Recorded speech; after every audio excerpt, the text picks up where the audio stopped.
நம்ம சேலம் மாவட்டம் ஆத்தூரில் இருக்க பெத்தநாயக்கன்பாளையம் கொப்புகுண்ட பெருமாள் கோயிலுக்கு தான் தரிசனம் பண்ண வந்திருக்கோம்.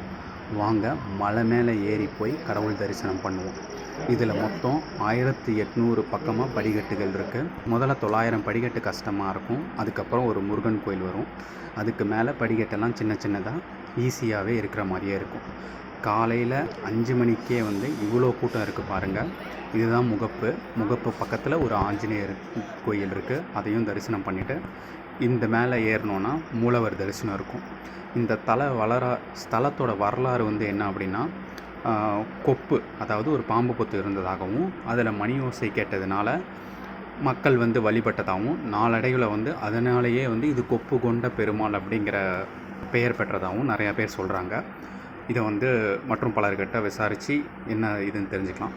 ஆத்தூரில் மிக முக்கியமான ஒரு மலை மேலே இருக்க ஒரு கோயிலாக இது பார்க்கலாம். முத்துமலை முருகன் கோயிலேருந்து கிட்டத்தட்ட ஒரு 3லேருந்து 4 கிலோமீட்டருக்குள்ளாக தான் இருக்கும். எல்லா சனிக்கிழமையும் இது திறந்துருக்கும். புரட்டாசி மாதத்தில் எல்லா பெருமாள் கோயில் மாதிரியும் இந்த பெருமாள் கோயிலும் ரொம்ப ஃபேமஸாக இருக்குது. கண்டிப்பாக ஆத்தூர் சுற்று வட்டார மக்கள் இங்கே பாருங்கள். நன்றி.